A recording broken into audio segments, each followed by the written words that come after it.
A somber anniversary. Example of Jewish people showing resilience after tragedy. For many communities across South Florida, the Supreme Court is officially back in session and will tackle issues that will directly impact President Trump's agenda. Our DC Bureau is live. Trump gets a green light. The mayor of Chicago not only has failed to condemn the violent obstructive acts against ICE and law enforcement, to send troops to Chicago and giving back. And sometimes they're just in high school in the middle of their senior year and suddenly they have no family, they age out. A gala in Doral helps raise funds for foster youth. These stories and more coming up on Newsbreak. South Florida, I'm Julie Lascano. And I'm Sara Mallorca. Today is Tuesday, October 7th, 2025. Live from the Lee Caplin School of Journalism and Media in North Miami, this is Caplin News. A tragic anniversary this morning, 2 years after the massacre in Israel.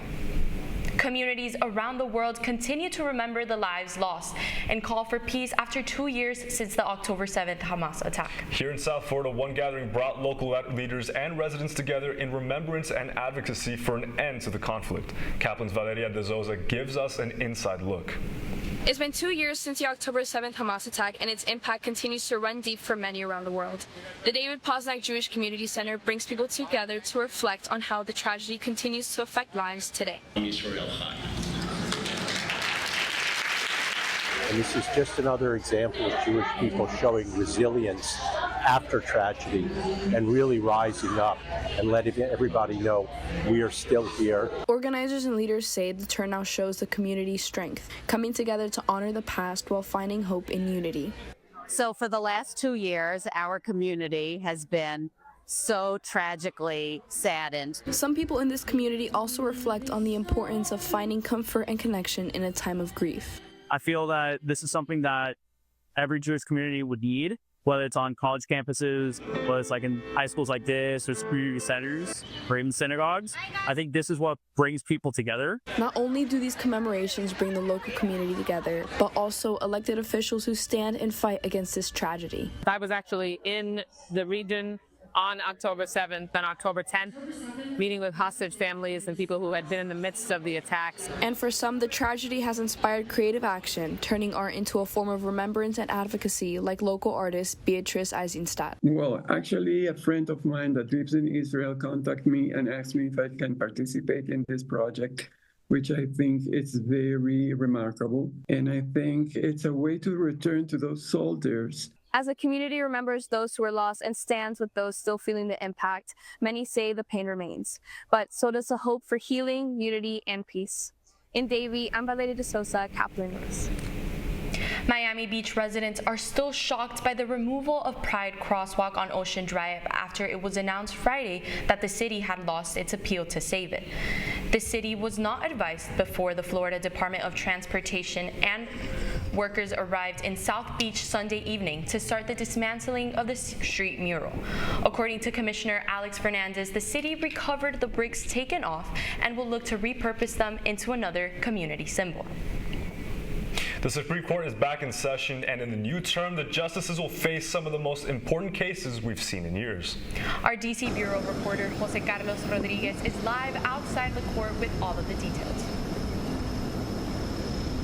Good morning, Julian and Sara. And one of the cases that the judges are taking up this term is Childs versus Salazar, a case that will define a state's ability to ban conversion therapy for minors and will set the tone for future cases.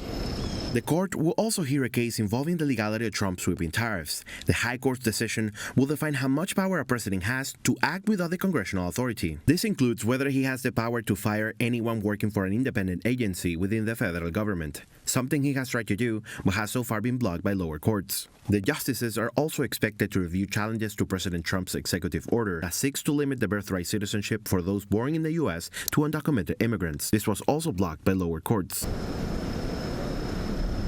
The court is also expected to hear a case affecting thousands of Venezuelans and people from other countries under temporary protected status, or TPS. Other cases in the court's agenda include one about gun rights and one challenge to the Voting Rights Act. Decisions are announced as soon as next week and as late as next summer. Reporting live at the Supreme Court, I'm Jose Carlos Rodriguez, Caplin News.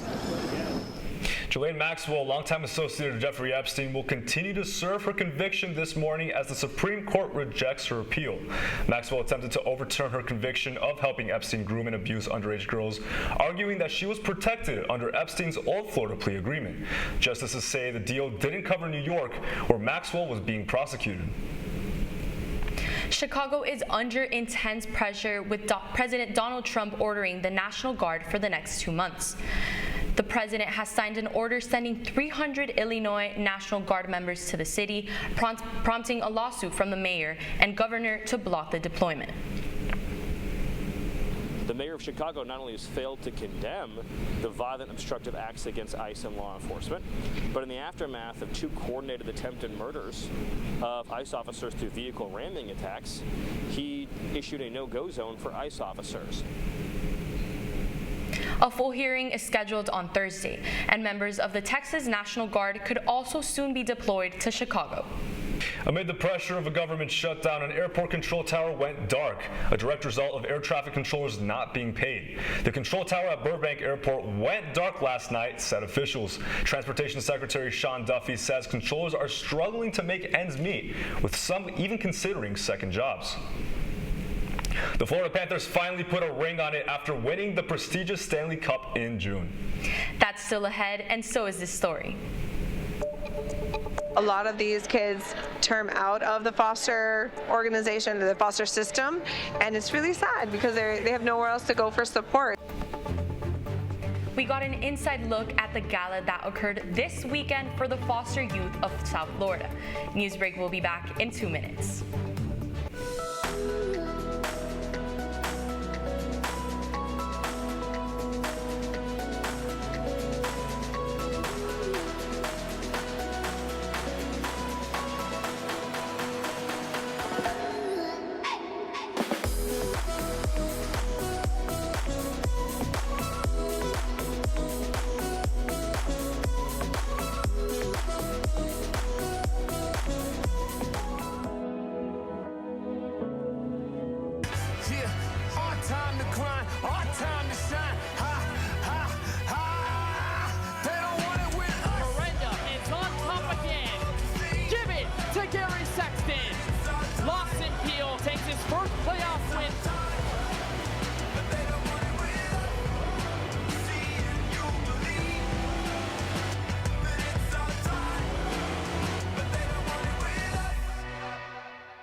Radcliffe Art and Design Incubator is the velocity accompanying the fellow's rudder, as in a boat.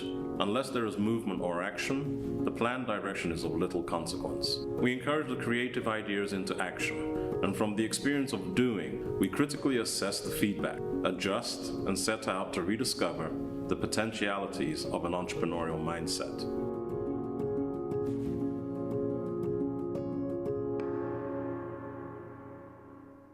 STEM is precise, no margin for error. Dare to forget that. Dare to have fun with it. Get weird with it. Dare to send those old STEM theories flying past the neighbor's house into outer space. Dare to program something internet-breaking, record-breaking. Dare to blow their minds. Dare to learn the difference between sedimentary and metamorphic rock. Go find those rocks. Dare to keep daring. Dare to STEM. Check out She Can STEM to get started.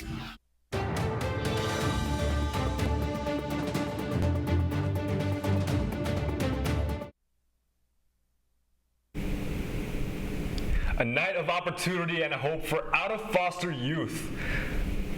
Former foster youth in South Florida are getting the support they need thanks to the Out of Foster Foundation's annual gala held at Trump National Doral this past weekend. Caplin News reporter Paola Sirignano shows us how the organization is helping turn second chances into success stories.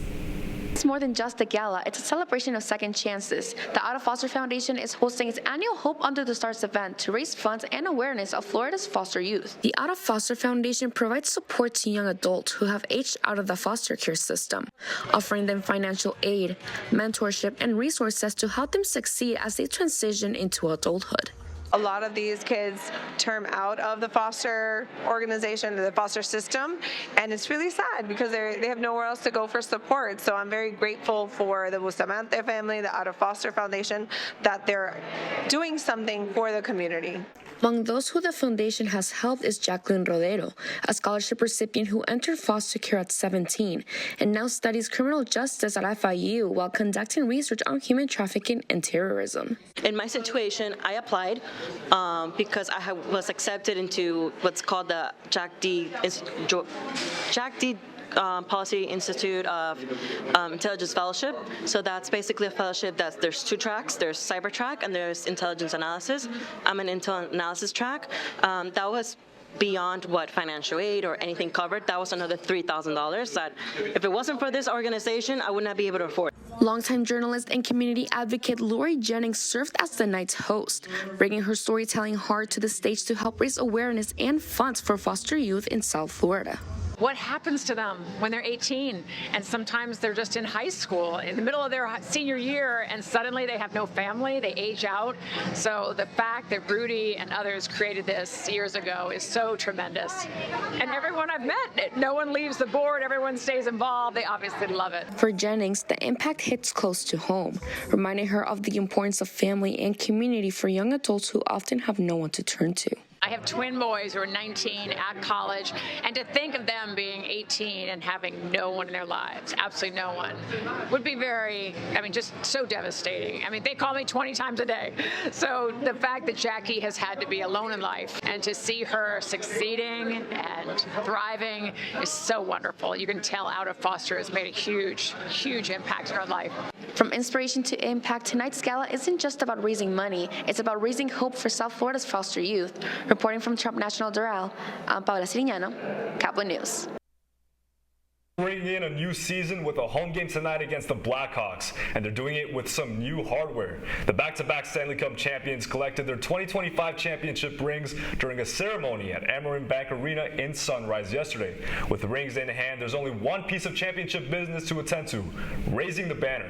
That will happen before tonight's game as the puck drops at 5 p.m. You're watching Newsbreak, and we're coming right back.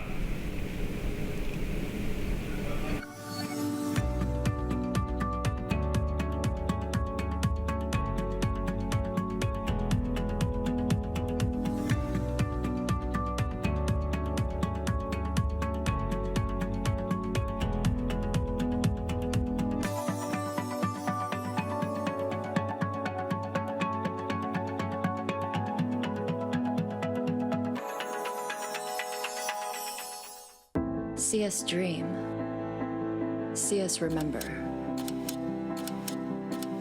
See us protest. You matter. Your feelings matter. Your identity matters. Everything about who you are matters. See us fight back. See us rebuild. See us shatter stereotypes. See us inspire. See us united. See us now. There are 16 million children struggling with hunger in America. That's 1 in 5 daughters, sons, neighbors, and classmates who don't know where their next meal is coming from. Yet billions of pounds of good food go to waste every year. It's time we do something about it. Feeding America is a nationwide network of food banks that helps provide meals to millions of kids and families in need. Visit feedingamerica.org to help them feed even more. Together, we can solve hunger. Together, we're feeding America.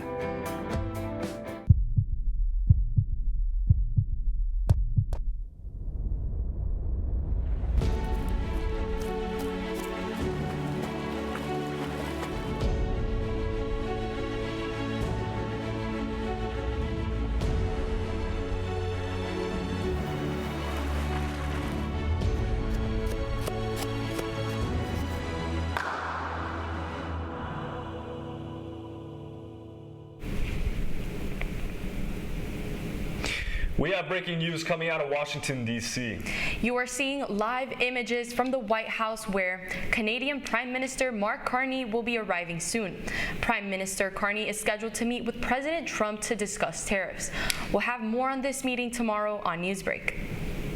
That's all the time we have for Newsbreak. I'm Sara Mallorca. And I'm Julian Lascano. Get more news anytime at caplinnews.fiu.edu.